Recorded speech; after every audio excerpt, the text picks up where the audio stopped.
Kevin, Yes. I was just seeing if you were there. Do you want to do the Pledge of Allegiance? Oh, you muted. Sorry. Push my button. Okay, so I'll just start that when you ask. Okay, perfect. And I'll push my button before I start. Good idea.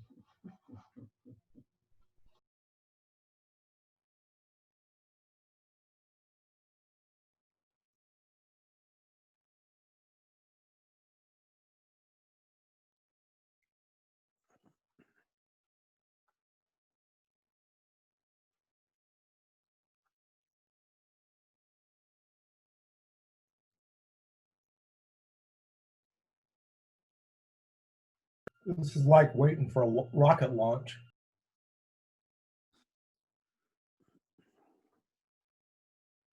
How many rocket launches have you waited for?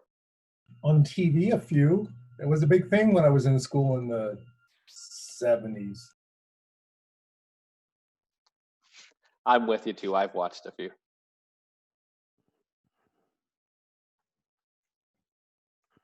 I've witnessed quite a few, and there's a lot more activity going on just before the liftoff than this.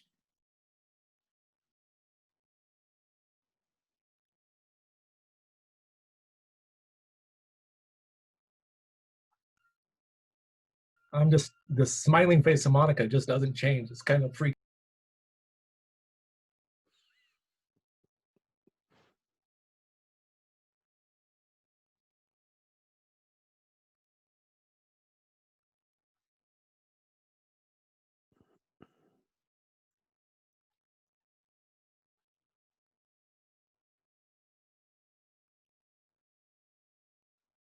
Oh, Don gets assistance.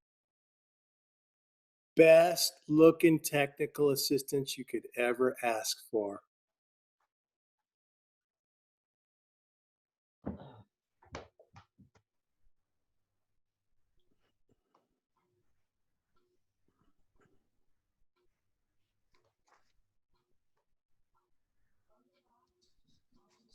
Who has the clock ticking in the background? Is that me? Is it annoying? You want me to shut it off? If I tell you it's annoying, you probably will turn up the volume. You're right. I will move it closer. You can't really hear it, can you?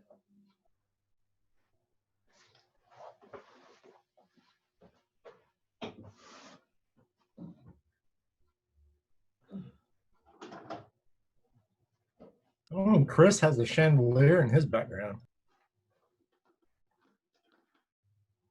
Now, can you hear it? Nope. Are you happy? Thank you. Anything to make Russell When we happy? do this again, I'm going to get me a fancy backdrop like Don has, because that's all I've heard this whole time. I'm limited on where my computer works in this house. This laptop's so old, I got to be picky where I pick my Wi-Fi from. So next time I'll walk up the street to Russ's house. Let me show you what my background was before I moved it.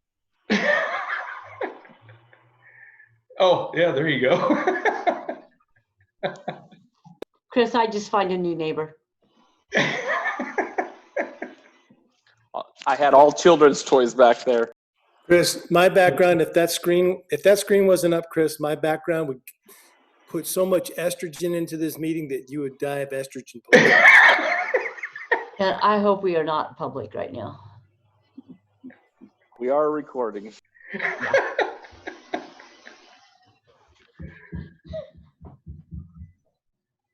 Monica and I are going to save that video clip for his retirement video.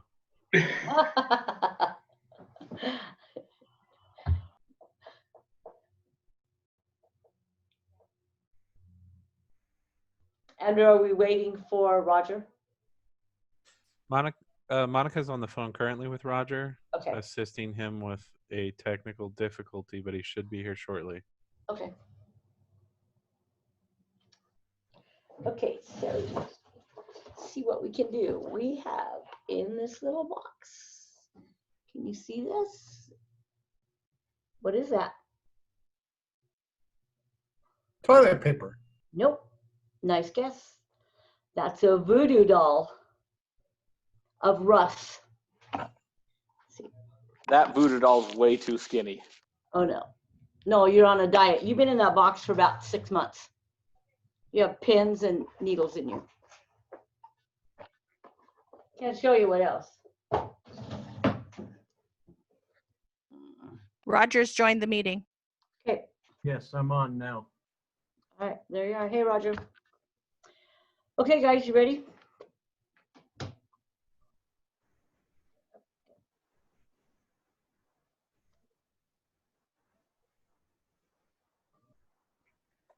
Whenever you're ready, Sherry, go ahead and start. Okay. We are now called to order. Roll call, Monica. Councilman Wickenhagen? Councilman Mattson? Here. Councilman Peterson? Here. Councilman Bell? Here. Councilman Lance? Here. Councilman Carlson? Here. Thank you. Please stand for the Pledge of Allegiance and remain standing for prayer.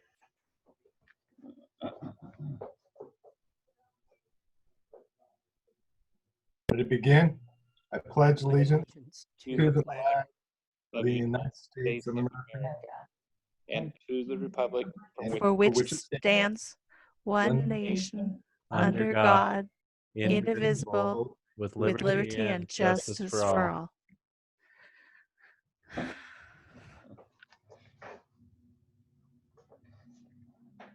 All right, will you please pray with me? Father God, your word says that people, many are called, but few are chosen. And I thank you that these people have been called to lead and they've chosen to do so. Lord, I just pray to give them strength, give them wisdom as they lead us in a new and challenging time. I pray that you give us hearts to see people who need to be served, give them wisdom in how to do it, and let us as a community be thankful and support them as they lead us. I pray all these things in the powerful name of Jesus Christ. Amen. Amen. Thank you, Scott. That's it. Thank you, guys. Agenda changes, we have none. Public appearances, introductions, and presentations, we have none. Getting to know our business, we have none. Communications, oral, we have none, and written, we have none. Proclamations and announcements, we have none. Consent agenda. All items listed with an asterisk are considered routine by the City Council and will be enacted by one motion without discussion. Should any council member request that any item on the consent agenda be considered separately, that item will be removed from the consent agenda and become part of the regular agenda.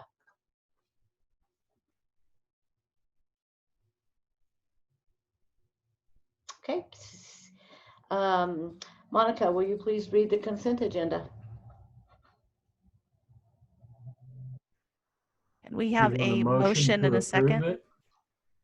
Oh, I second it. okay, so we have a motion to approve the consent agenda, a seconded, the motion was by who? Russ?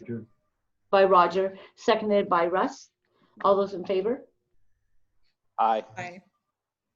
Opposed? Aye. Kevin, was that in favor or opposed? In favor. Okay, all right.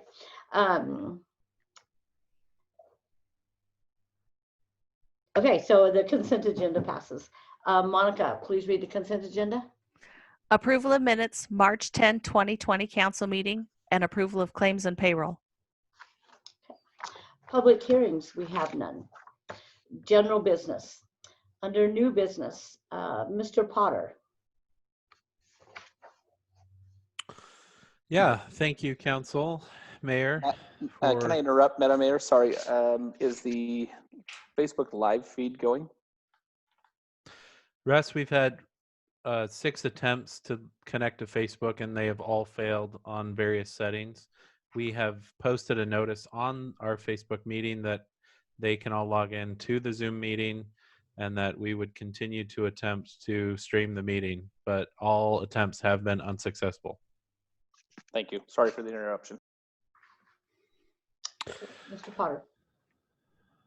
Yes, thank you, Council and Mayor. The item that you have before you, I'm going to scroll to my page of notes, is a new item of business, which if you pass tonight, we will be drafting an official amendment to the collective bargaining agreement for police and public works groups.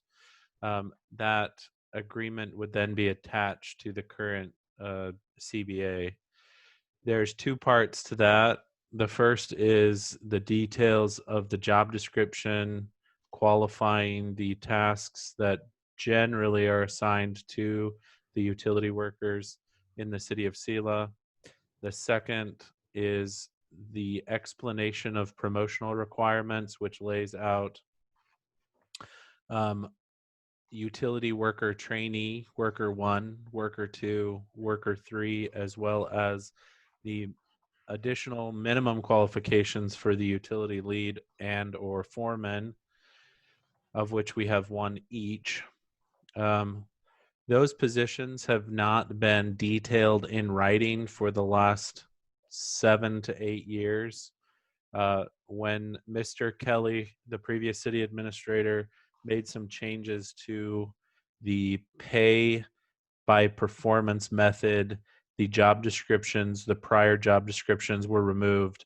This new job description was added, but there was a failure at that point to include specific guidelines for promotional requirements. So the first thing we'd like to do tonight is get your input and approval to add those requirements and job description as an amendment to the collective bargaining agreement. The impetus for this matter, we had several union employees discuss some discontent with how they were being treated for promotional requirements. And so we re-reviewed this and realized that we needed clearer language so that they could hold us and we could hold ourselves accountable to those promotions and approve them when they were appropriate. The second piece of this is that we would like to make a transition from what originally was no extra or additional pay for CDL licenses. We'd like to reward or demonstrate that we value the CDL and pay $50 per month to each employee that has their CDL and maintains their CDL. So although we are going to continue to pay licensing fees for those CDLs, they must be physically capable of passing the tests required to maintain their CDL. If they do not, then their CDL will be denied and they will no longer receive that pay. Those are the 2 items before you tonight. I'd welcome or entertain any questions.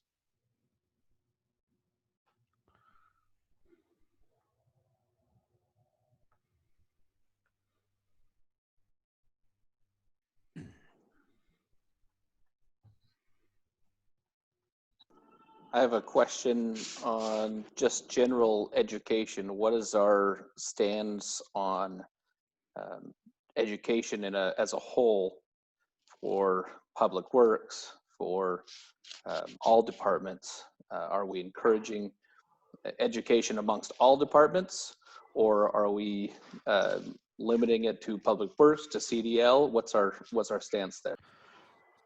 Don, would you like me to answer first? No. So our stance towards education and training is we're very aggressive towards that. We encourage that. The CDL requires more than just showing up for training. They need to be physically fit. They need to have a clean driving record, etc. So the reason for this is because it's more of a higher level of effort to get this training, individual effort, and we've recognized that, and we realize that we need to compensate those individuals who are working towards that CDL so they can advance further up the ladder in the public works domain. But with regard to fire, with regard to police and others, we are on top of the training. That if they want training, they get it. Very, very few exceptions.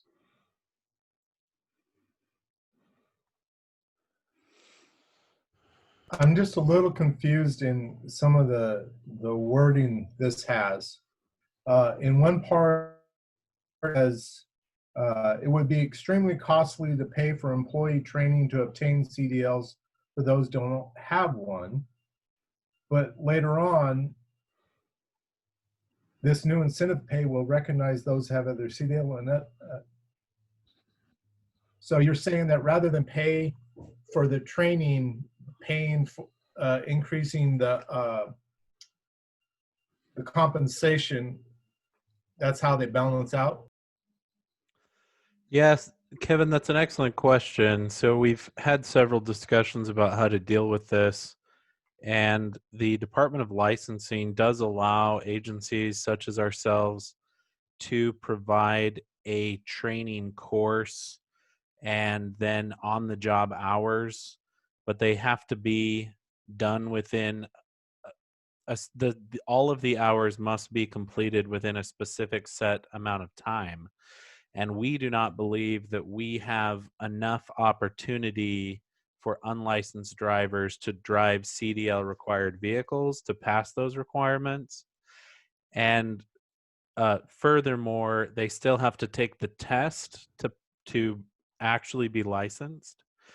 If we paid for them to go train, they would essentially go sit in a classroom for 2 weeks on the job, being paid their salary in addition to a $10,000 or $12,000 tuition fee for 2 weeks. So we would lose a utility worker, and it would cost us around $10,000 to be able to train one employee to be able to take the test. So we're offering them, if they are willing to study for the test themselves and can go on their own or on the weekends and get other training and training on the job with us and then pass their tests, we will provide them with this $50 stipend, $50 per month stipend in reward. Also, we do not, even though we see that this would be valuable for all of our utility workers, we do not have a need at this point for all 12 of our utility workers to have a CDL license. So we have a younger employee who came on with a CDL, and this is a way that we can incentivize applicants when we go to fill positions, because we can list that there is an additional stipend for those who have CDL without requiring it to be part of the job description. If we did, we'd unduly limit the pool. But if we have someone with a CDL who comes in and says, hey, I have all these qualifications plus my CDL, we can say those are great qualifications. And if we do hire you, we want to recognize that. Okay, good. Thank you. Roger, did you have something? Russ, you have your hand up. Do you still have a question? To get clarification that they get the pay while they're training and going through this process, because my experience is some people can take a couple of years to get a CDL if there's no real issue to push them forward to accomplish it. They will not. They will only be paid if they have a current active CDL license. So the other part of the acknowledgement there is once they have a CDL license, they have to participate in our drug and alcohol pool So once that's another selection that people have to make. Now, we don't want any of our employees drinking on the job, right? But anyone who has a CDL is subject to the Department of Licensing random drug testing according to our risk pool. And so if they opt to receive that money, they have to abide by the parameters to be able to continue to hold that license. I move to approve. Hang on, I think Russ's hand is up. Yeah, so my question is, what's our current need for CDL licensed utility workers? Do we need all 9? What's our level of need? And what's our level of encouragement of not just training, but education, associate's degrees, technical training, peri-technical training, education, bachelor's degrees, those sort of things. Okay, okay, Joe, are you on? He is. I can promote him to speak. Please do. Please do. I'm here. Go Hello? ahead. Go ahead, Joe. You're unmuted. Yeah, what do you want me to say? I mean, we know as far as the bachelor's degree and associate's degree for these utility workers, you know, we don't have a need for that. If somebody has to have some sort of training and background with mathematics and computations to run our water system, excuse me, those requirements are covered in courses for them to obtain a water distribution specialist or a manager's certificate. And same thing for sewer. We have a requirement that you got to have a sewer collection certification, and the treatment plant operators on the treatment plant have to get wastewater operators, and they go over the amount of mathematics and training that's required for each grade. There's a 1, 2, 3, and a 4. So as far as the CDL goes,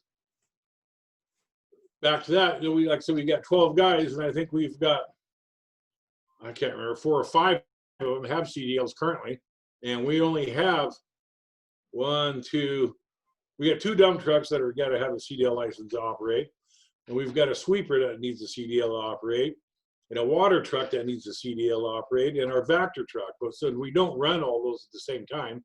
Pickups do not require one, you know, with the sanders and plows on them. So yeah, I think we're sitting fairly well right now. Over. Let me emphasize that we need redundancy at Public Works as well.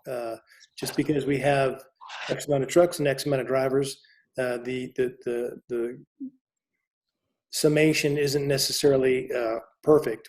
Sometimes people are sick, sometimes people are on vacation, and they need to stand in. So we need more drivers than vehicles operating in order to be, you know, fully operational.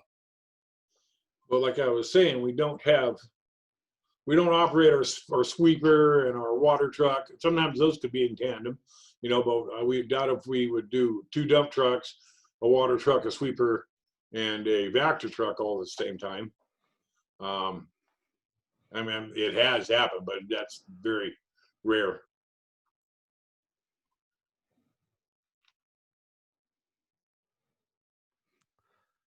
Okay, Russ, I see your hand is up again. So my question isn't necessarily just Public Works, but Parks and Rec, Public Works, city staff, fire, police. What's our level of encouragement in terms of a peri-technical institute trade education, or an associate's degree, or a bachelor's degree, or a master's degree? Yeah. So I got this, Joe. We are always encouraging our folks to get additional training in their field, go to conferences to enhance their understanding of the particular field they're operating in. We actually have one employee who is going through a master's program, and we are funding that as well. Andrew Potter specifically. So from master's degree all the way on down. Now, when you say Peritech, I'm not sure what you mean by what they should be pursuing, but anything applicable, whether it be police, fire, or public works or parks, we lean into it. During our budget discussions, we generally talk about that in detail to explain why we're spending that money on that. And certainly we can go into this offline for you in detail as to which department is doing what with regard to education. In some cases, these educational opportunities come in the form of conferences and other types of meetings, which for now we have to suspend because a lot of those larger meetings are suspended. But education and training is a top priority here for the mayor and myself and the city staff. I'd like to add that when you are certified, and let's say a water distribution specialist or whatnot, you have to continually educate, and you have 3 years to get 3 CEUs in order to retain that certification. And just in February, we sent 6 individuals to a 3-day conference that was held here in Yakima.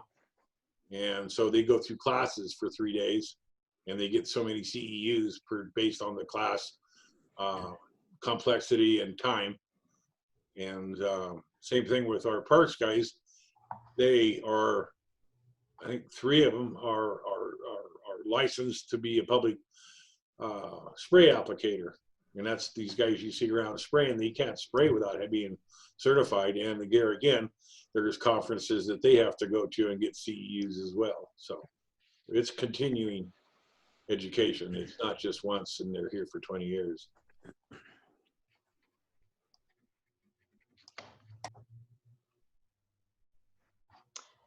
Okay, we have a motion to approve by Roger. Do we have a second? I'll second. I'll second it. Okay, I have a motion to approve by Roger, a second by Cliff. All those in favor, raise your hand this time so I can see. Okay, opposed? Okay, it passes. Okay, moving on. Old business, we have none. Resolution. Madam Mayor, Yes. would you please state that it passed unanimously so we have that on the record? Okay. Hang on just a second here. The motion to approve the utility worker promotional requirements and the CDL incentive pay passed unanimously. Okay, old business, we have none. Resolutions, we have none. Ordinances, Mr. Novobelski. Okay, we'll see if you can hear me. Oh, looks like I'm turned on. Yep. So what you have before you is an ordinance that's going to amend the budget for the conversion of various street lights to LED lights. In summary, back in the fall of 2018, the city signed a grant with the Washington State Transportation Improvement Board for this project. Recently, I was asked by our Public Works Director, Joe Henney, to amend the budget in that the state apparently has realized that we haven't paid them for this project. So here this last month, you did approve a disbursement of $95,194. We have received from Pacific Corp an incentive payment of $9,252, and it's my understanding that the Public Works has prepared a grant reimbursement request for that difference of $85,942. So these changes will allow us to have budget dollars to offset the actuals.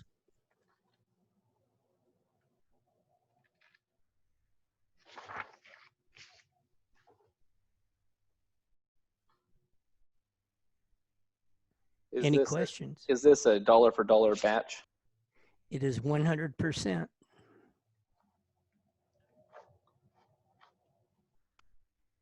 I move to approve. Hold on just a second. Cliff had his hand up. I just have to say that I have one of these LED lights right in front of my house. And it's fantastic. It is so much brighter, and I'm sure that it uses less power. Is there, it says various street lights across through, is there some sort of plan to ultimately replace all street lights with this, with the LEDs? Joe, can you answer that, please? I'm clicking buttons. Yeah, we did 74, 76 when we did the energy grant back in 2017, and now this should do them all. There should be all. I don't think there are any low pressure sodium lights left in the city. Yeah, there might be a few that snuck in on some of these plats that have come in, but we've even changed our standard details now requiring LEDs. So I think we're pretty good. Hey, Russ, your hand is up. I move to approve. Okay. Do we have a second? I'll second. Okay, we have a motion to approve by Russ, a second by Kevin. Cliff, I believe. Was it Kevin, guys? Cliff. Oh, Cliff. So motion to approve by Russ, second by Cliff. Roll call, Monica. Councilman Wickenhagen, Yes. Councilman Mattson, Yes. Councilman Peterson, Yes. Councilman Bell, Yes. Councilman Lance, Yes. Councilman Carlson, Yes. unanimous. Thank you. Ordinance 02, Mr. Novobelsky. Okay. What you have before you is a budget adjustment for the 2020 budget for the rebuilding of well number 6 and zone 3 pump station. I believe it was the winter of 2018. We experienced a fire at that well house that caused quite a bit of damage. And in February of this year, Council approved the mayor to sign a contract for Scout Lake Construction to rebuild that facility. The estimated cost is $138,400. We have a $1,000 deductible from our previous insurance policy with the City's Insurance Authority of Washington that will be paid out of the water fund, and then they will reimburse the remainder of the costs, which is $137,400.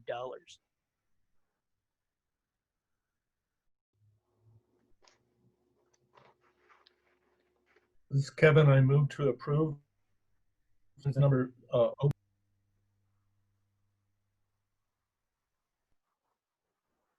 Okay, we have a motion by Kevin to approve, Second.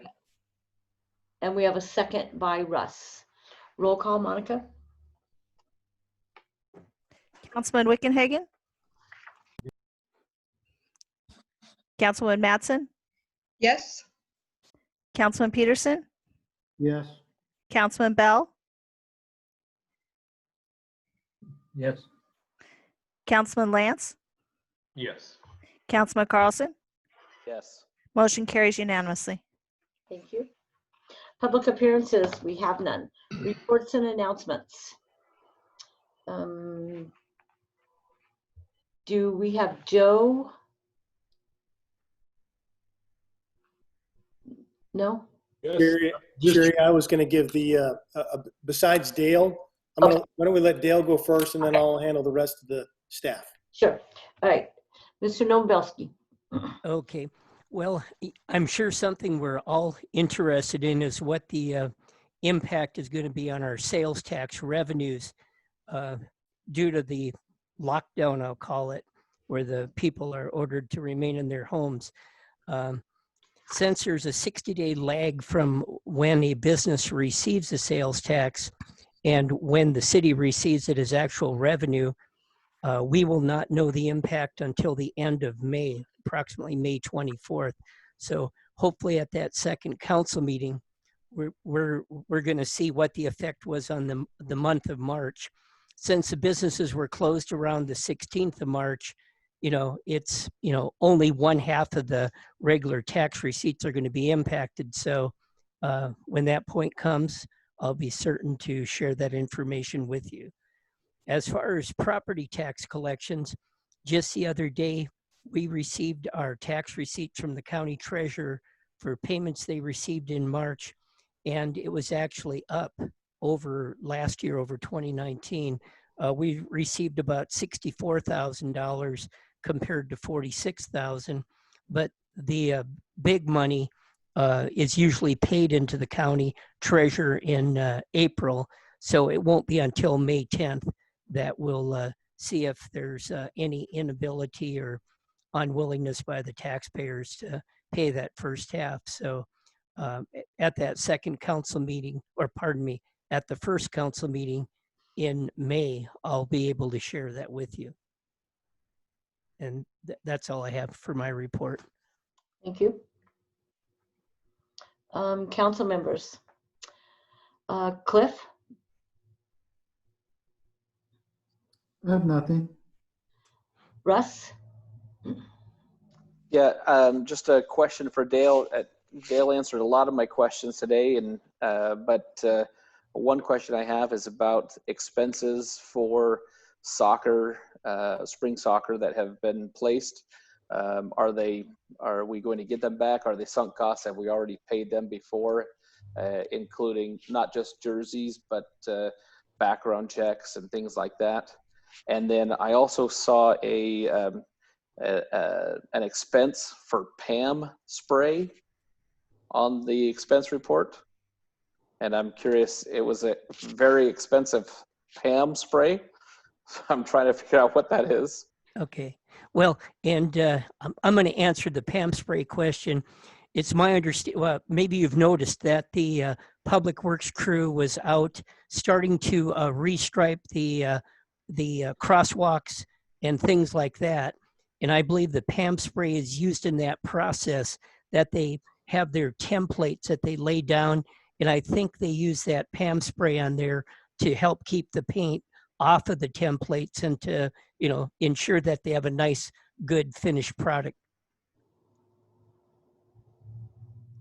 That's a unique use for PAM spray, but that makes sense.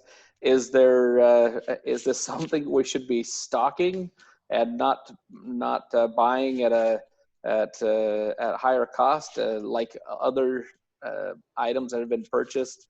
It seems like everybody just goes wherever they want to buy stuff. Yeah, I'm going to leave that up to the department and city administrator. I'll talk to Joe. I don't know whether buying it all at once or over a long period of time is more economical. We'll look into that and take the best course of action. Yeah, and obviously my request isn't only about PAM spray, but all sort of office supplies that we seem to be buying at, toilet paper at Helms and True Value, where stuff like that. It seems like we could order it and save money in the long run by ordering office supplies in larger quantities with heavy use. Well, and in fact, in regards to bathroom type products, hand towels and toilet paper, the majority of that, especially for the parks, is purchased through what's called KCDA, King County Directors Association. And I initiate those purchases based upon requests from the parks. And when we buy those items, it's like $1,000 a transaction. So yeah, I'm surprised to hear anybody's buying toilet paper at Helms.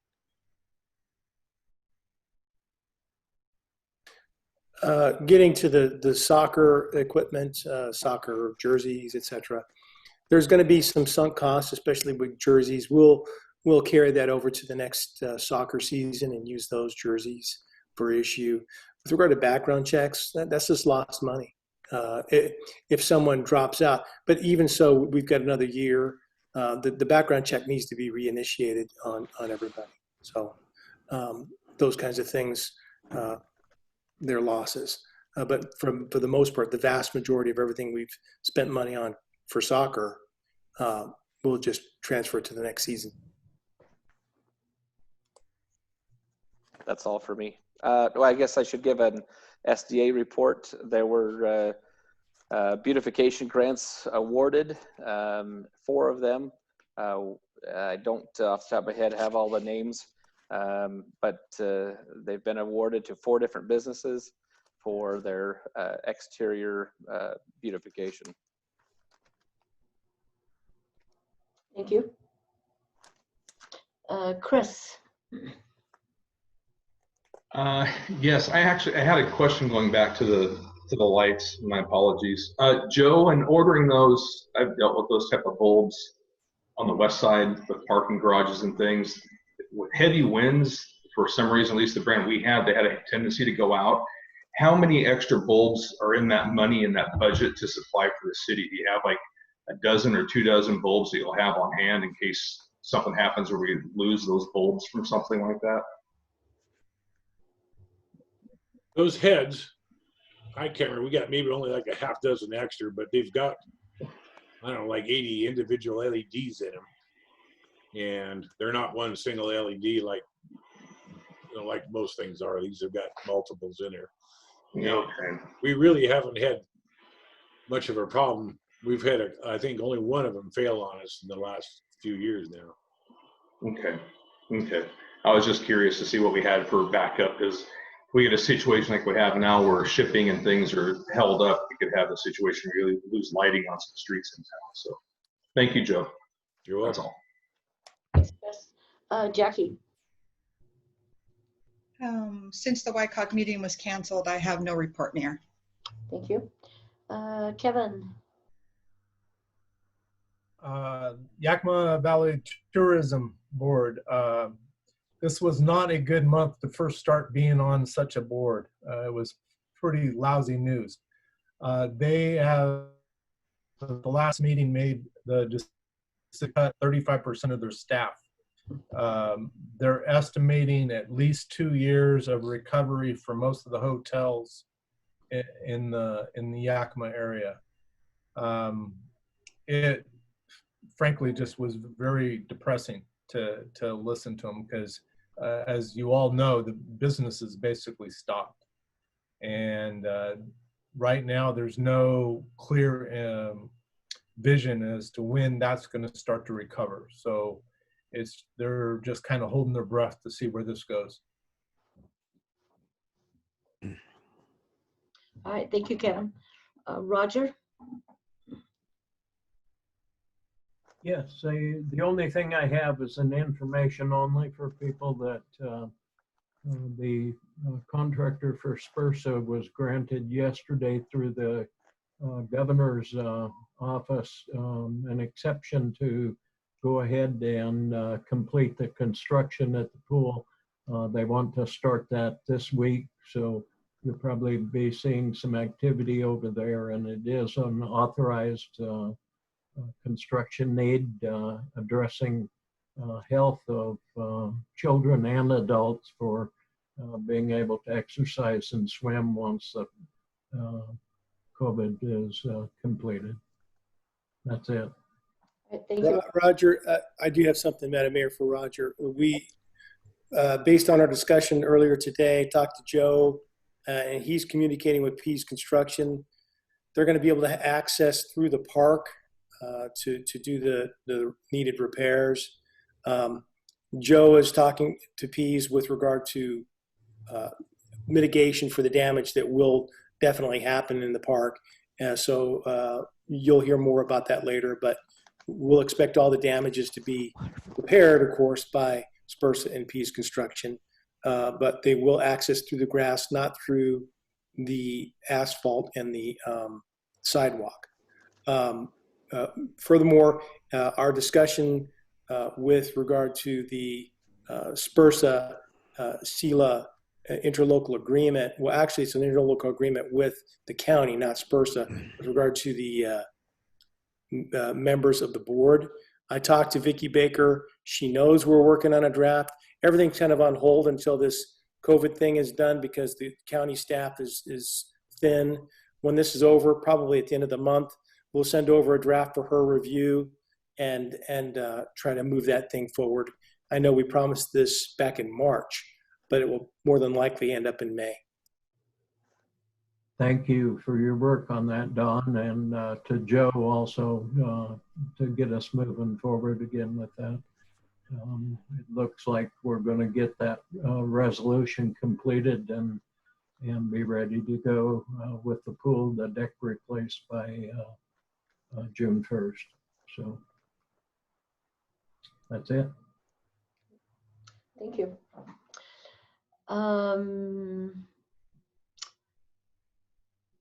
Rob.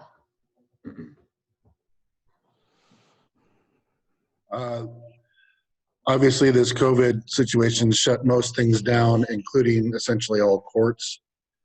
So on our appeal that we have on the Owens litigation, as I've told you in the past, there's essentially two appeals. There's the merits appeal, and then what, for just discussion, I've been calling the money appeal. The merits appeal, all the briefing's been done for quite a while. The court may schedule a hearing sometime, they may not. They may decide that case without a hearing. Courts of appeals have discretion to either have a hearing or not have a hearing. My feeling is they're probably not going to make any real decisions on hearings or not hearings for a couple of months and see if things reopen. So I wasn't really expecting an in-court hearing on the merits side until late summer, early fall anyway. So I don't know that we'll see any real change there.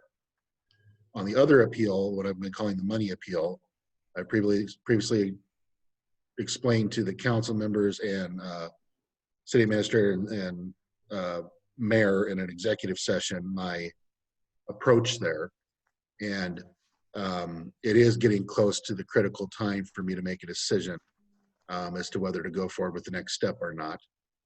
So I'll probably be following the course of action I previously told you guys of, and maybe take that next step, which would be essentially the final step, either next week or the week thereafter. That one, there's not been much filing on yet, so the filing would need to happen, but that's where we'll be at the critical point of making that decision to go forward or not. And as I said, I've previously walked you through all that and what my plan is there. So that's really it from the legal side as far as I know of. All right, thank you. Mr. Wayman. Okay, can y'all hear me? Yep. All right. So I'm going to try to cover all the departments and give you an update as to what's going on with regard to our actions underneath this the current situation. So as you all should know already, the mayor has made an emergency declaration in accordance with the following municipal code, Selah Municipal Code 1.58.010. And I encourage you all to take a hard look at that when you look at our ordinances and understand the powers that roll with that. So far, she's not exercised any particular powers other than to alter our council meetings as we're doing today. The main purpose of the emergency declaration at this point is to be able to, if it becomes available, to recover state and federal funds that might become available in the future. We needed to make that emergency declaration along with the governor in order to potentially claim some funds in the future. So that all being said, we've changed our standing operating procedures at all of our departments, and I'm going to cover each department and I'd like you to hold your questions until I'm done talking about each department, and then hopefully we'll fill in all the blanks for you. I've tried to call all of you and let you know what we're doing, and there may be some changes since we talked last, but I'll start with the Parks and Recreation and Civic Center. All of our sports and activities at the Civic Center are suspended at this time, with the exception of the food bank. That is continuing operations. They are continuing to distribute food. They've changed the way they do it. People aren't going into the center. They're picking it up on the south side of the Civic Center. So that's being done. The food, Meals on Wheels, is truly Meals on Wheels. There's no more meals being served inside the restaurant or inside the Civic Center at this time. They're being cooked 3 days a week. It used to be 2 days a week. Now they're doing 3, and then they're freezing them, and then they're setting them up for pickup for the individuals that use them, or delivery if the people can't get into the Civic Center. People for People are handling that. We offered our services to them, and up to this point, they don't need us to help them deliver those meals, although we've offered and it's available if the need arises.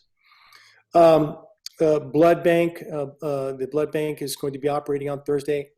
We're not going to impede that at all. They're going to establish their own protocols as far as distancing and so on and so forth. We're not going to tell the nurses how to do their business, but they will be doing a blood draw on Thursday and continuing. So that covers Parks and Recreation. I'll go to police next. The police station itself, the front door is locked. Individuals can call and come in one at a time and conduct business at the front entrance. So, but with regard to day-to-day operations by the patrolman, chief and deputy chief and detective, all those things we're operating as we have before. We're not restricting the kinds of calls we're going on. Everything is moving along as it should. All of our officers, all 15 of them, are well. They're physically capable of doing their job. We have one officer. We're one officer short. We rate 16.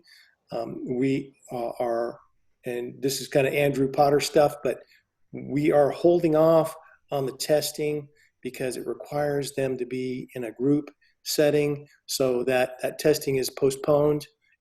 Therefore, our hire will be postponed probably until midsummer, hopefully sooner, but depending on the situation with regard to this emergency declaration.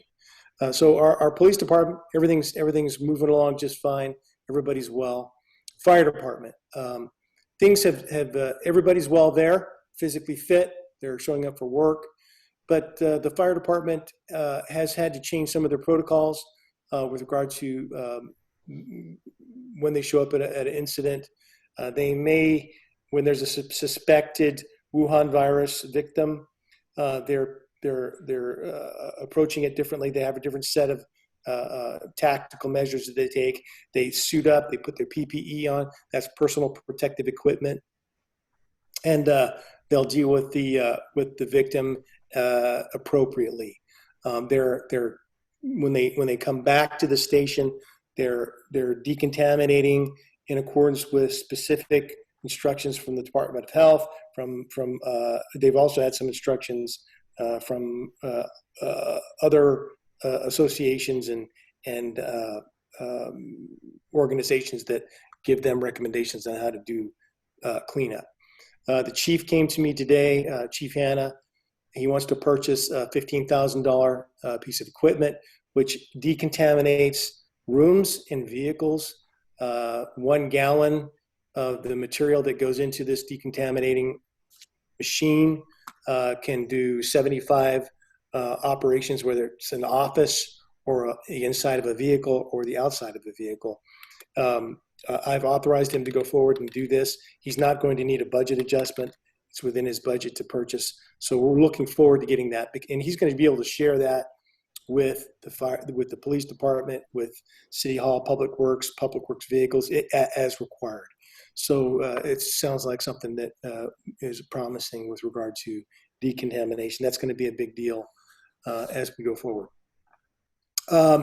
over at City Hall, the front door is closed, but we allow one person in at a time to take care of business, whether it be with the courts or whether it be with water and sewer, paying their utility bills, or coming in to talk to us. We're keeping our social distancing.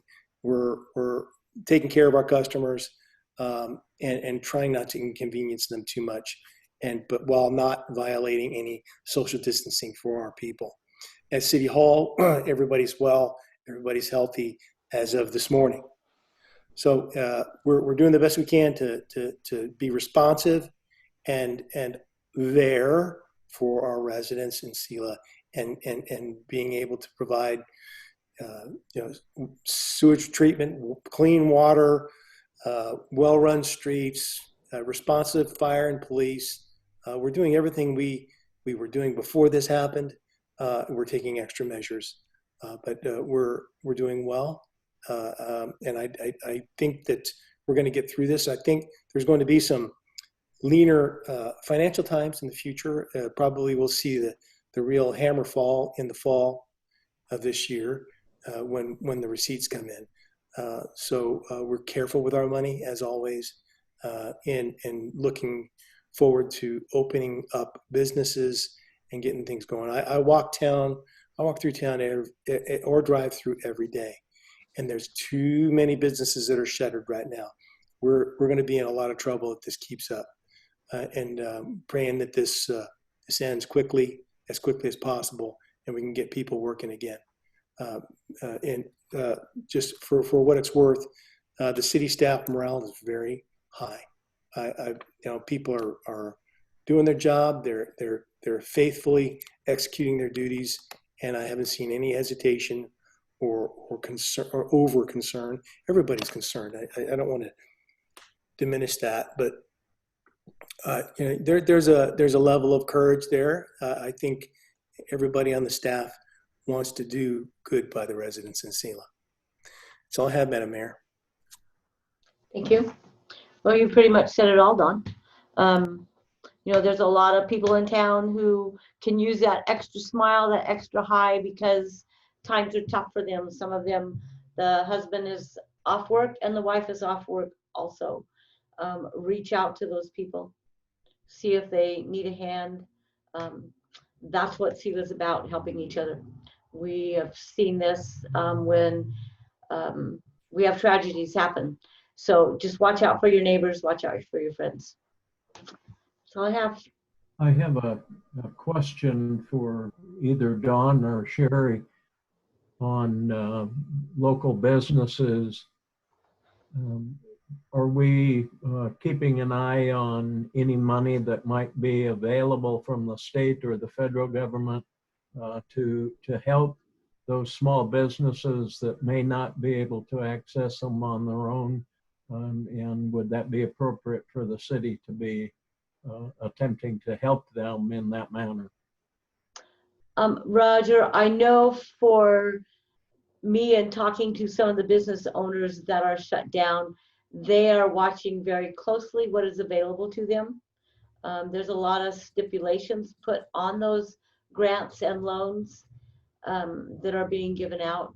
So for the most part, the business owner themselves are watching out for what is available to them. And I don't, go ahead, Don. Yeah, the CARES Act, the federal law that was just passed, sections 4, you might want to write these down, Roger, because this is something that some of our builders and some of our residents that have rental properties, which is because we're heavily biased towards residential, those individuals that own those that are backed by federal loans, sections 4022 and 4023 and 4021 of the CARES Act apply. And specifically, it allows for those people who own rental properties that have renters that cannot pay their rent. But they also own a note, or they have a note that they owe to a bank or credit union. They can suspend payment to the bank or credit union, specifically according to sections 4022 and 4023.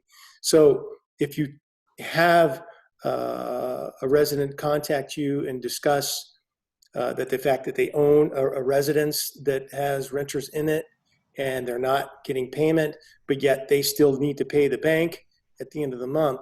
4022 covers 1 to 4 units, and 4023 covers 5 or more units. And they can negotiate with the bank and postpone payment for up to 6 months. I'm sorry, 180 days, 6 months.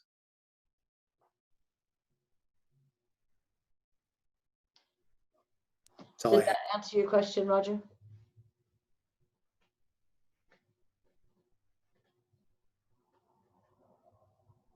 I have a question to follow up on the reports, one for Rob Case and one for Don. Are we holding public hearings during this time where public attendance is restricted? And how are we providing the opportunity for those attendance to those meetings? And then for Rob, last meeting we talked about doing background checks for appointed council positions. I forwarded an email to you where the city of Vancouver does have background checks for only for their appointed positions, but that we cannot make that a requirement for the elected positions. So how does that apply to us and our opportunities? So I'll cover the public meeting piece first, Rob. Yes, we are conducting public meetings. We had a hearing examiners meeting very recently. Jeff Peters headed that one up, and it was different from a Zoom meeting, but we afforded the public an opportunity to participate and provide testimony as required. As we go forward, if there is a requirement for a public meeting to include our planning commission, we are going to use this same format going forward. Now, we don't have anything scheduled with regard to the hearing examiner. So I think that would be a lot more difficult to do with Zoom, where we had witnesses coming in and a hearing examiner going to take to a tete-a-tete. But that's not scheduled. We don't have any other developments that require that for the rest of the year. So I think we're sitting okay. But whatever we do going forward will comply with the Open Public Meetings Act, RCW.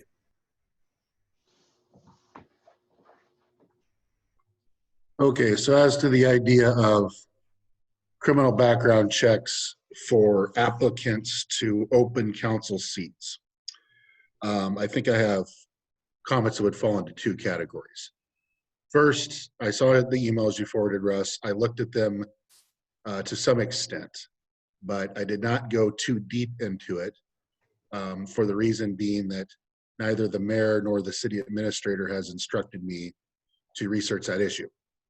And I was of the belief that if I'm to research an issue that, let's just say 1 city council member or 2 city council members want researched, I could be running in different directions. So there's been no, I guess, instruction to me yet to research it in full, although I did read the emails that were forwarded on to me, and I see what you've gleaned there, Russ. That's my first section of comments. My second section of comments, probably going to be even more cryptic, and that is if the council were to desire this as a policy, I would have some comments at that point that I think would best be addressed in an executive session. The reason I say that is if we're going to change essentially our operations or our laws for a policy change from X to Z, there's often ramifications that come from that. Either a city attorney's opinion that, hey, this is going to cause good things for us, or hey, this might cause bad things for us.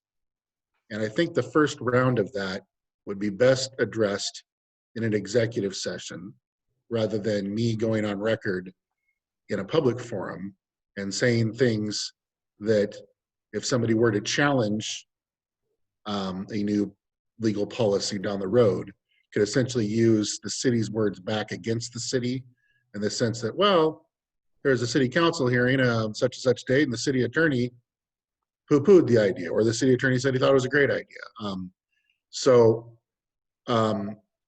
If necessary, I will address it further. But again, my impression, and this goes back to my first batch of comments, is that I think that the council would need to decide if this is a policy that it wants to pursue. I assume you could bring a motion or advance that some other way, Russ. But prior to that, I decided not to get into it too deep, is I guess what I'm saying. Does that make some sense? It does. I understand. I'm not an attorney, so I do understand that there's more to this than just my couple of emails researching this information. So I definitely am interested in further information. To me, we hold everybody to such a high standard, including our city administrator when he applied. Everybody we hold to a high standard of background checks, and a scenario where city council can be appointed and where it does happen in the city of Vancouver, I would be curious at least to learn about the legalities of it and to see if it's something we can apply to our council positions. I was made aware just today of the town where my wife grew up, of a city council member who was arrested for sending explicit photos to a minor. And so if there is a way to protect the city, to protect the residents from somebody to be in such a powerful position, to be able to, if we had an opportunity to have a background check of that position legally, I would support that.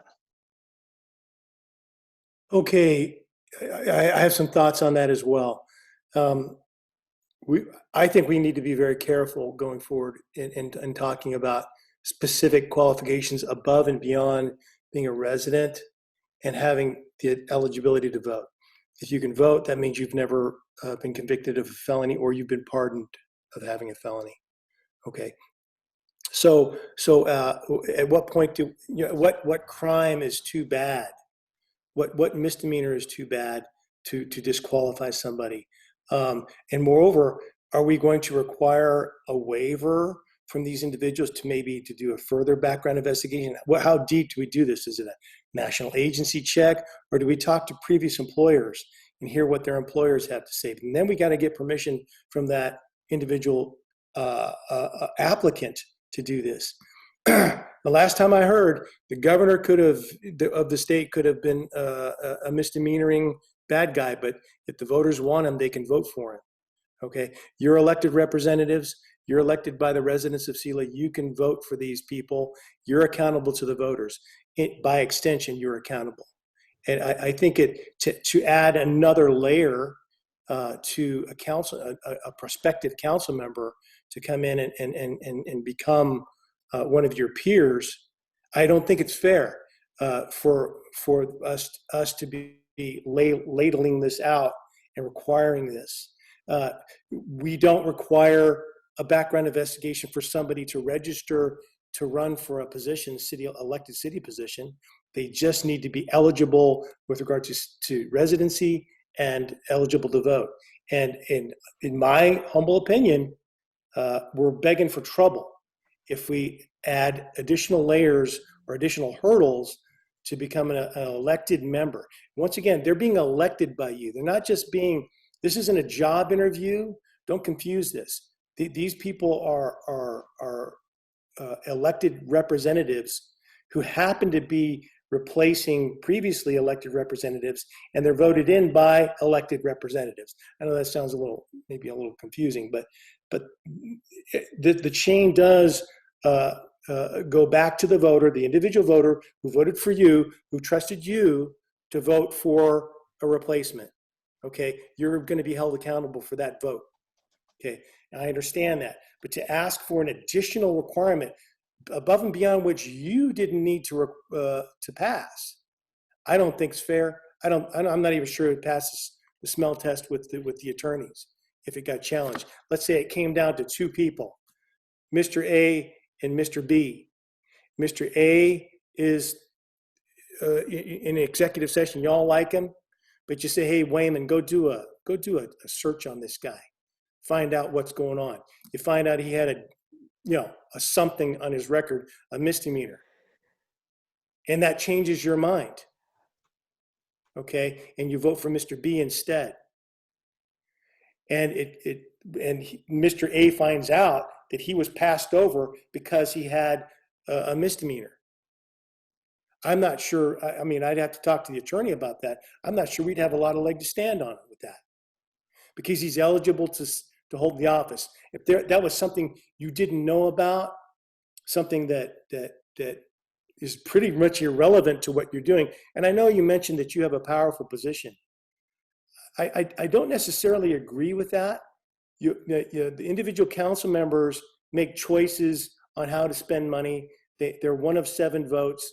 It's not like a Dale Novobelski, who has the potential to do great damage, or myself with malfeasance. If one of us was guilty of some sort of malicious behavior in the past, and with regard to money or money laundering, that is something you want to know about. But if one of you has had, let's say, a DUI or got into a misdemeanor assault situation, that's really irrelevant, isn't it? So, I don't think it is irrelevant. If it's an old charge, why would that be relevant? If it's still on the record, and I don't see why anybody who was discussed in executive session would be able to find out that there was an issue that led to their hiring or not hiring. I view it as part of the application, part of their background. And when I talk about a position of authority, I don't speak of a powerful person. I speak of someone who is held in high standard and high regard.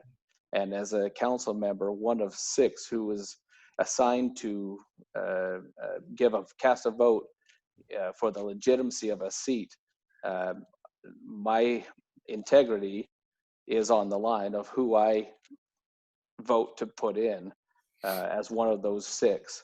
And so it's a big deal. It's a big issue to me.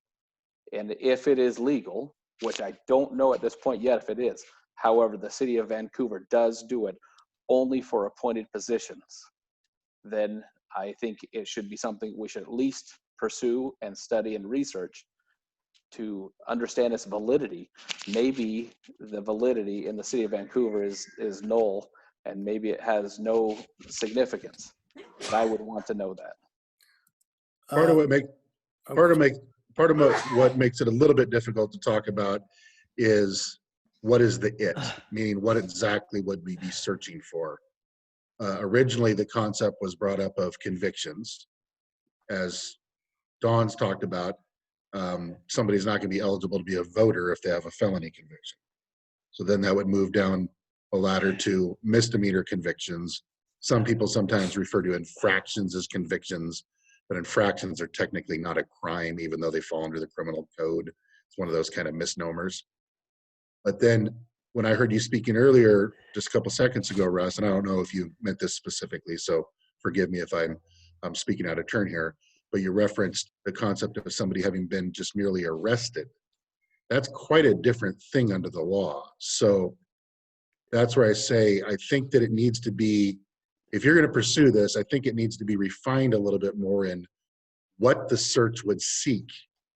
And then as Dawn was saying, what would be disqualifying or potentially disqualifying. But again, I think that there needs to be this policy debate between or among the council first before we expend, my belief is before we expend too much time or resources on figuring out, can we do it? Because if the majority don't want to do it, I don't know what the majority want or don't want to do. It would seem to me that we're, wasting time and resources if we're pursuing the legalities of something that would not be voted in anyway. But and Rob, if I could add, I think it would really chill any participation or additional participation in the process. If people thought that their backgrounds were going to be dug into before this process started, I'm not sure we would have the best quality applicants. And once again, a misdemeanor is just that. It's a misdemeanor. You start parsing out who, maybe somebody had a misdemeanor when they were 25 years old. Okay. Those things don't go off. Okay. Are we going to hold that against them? Are we going to sit there and balance that in an executive session as to whether that's a disqualifier or not? Once you've heard this individual, you've said, hey, we like this person enough to do an investigation. Now we find out they might have shoplifted when they were 19 years old. Is that something? Yeah. There's misdemeanors that are person crimes, like an assault. There's misdemeanors that are property crime, like a theft. There's misdemeanors, of course, it could be a hybrid. And there's also some misdemeanors that I don't know that the law uses this label, but I often do, that I just refer to as statutory misdemeanors. For example, RCW 49.52 chapter is known as the Wage Rebate Act. And if an employer pays the wrong wages to an employee, that can trigger a misdemeanor. So there's really kind of no intent there to commit a crime. So there's a lot that could be captured. And that's why I say, the question really would be, are you proposing the idea of doing a full background criminal check, or just searching for what we often refer to as crimes of moral turpitude, meaning dishonesty, theft, perjury, forgery, that sort of stuff, as opposed to somebody got a misdemeanor DUI, or somebody did something else that's not a crime of intent, but rather was a crime that still was committed technically. So I still come back to trying to refine what exactly would be sought, and then what would be done with that info. And then one other thing that dovetails with a couple of the comments both Russ and Don were making, there would be an interplay between this and public disclosure that probably also needs to be discussed among the council if and when there's a policy debate on to pursue this or not. Roger? So I would prefer, we've had several comments about an executive session, and yet we continue to discuss this outside of one. I'd prefer to see us to move this whole conversation to an executive session. Yeah, and I would agree that I think this is not a black and white cut and dry scenario, and I think Don, you've presented several scenarios where this should not disqualify somebody. But if somebody has 25 misdemeanors in the last 5 years, I would want to know that, and I think I would have some troubles voting for that person to be on council. Okay, so let's postpone this conversation to a later date. We'll look at our council meetings and set a date to discuss this more. Okay. Thank you. Okay, we have no executive session tonight. Do we have a motion to adjourn? So moved. Roger's moved to adjourn. Do we have a second? Second. And Cliff has seconded. All those in favor? Got to push your button, Kevin. Aye. Opposed? Okay, have a great evening. We are now adjourned. Stay safe, everybody.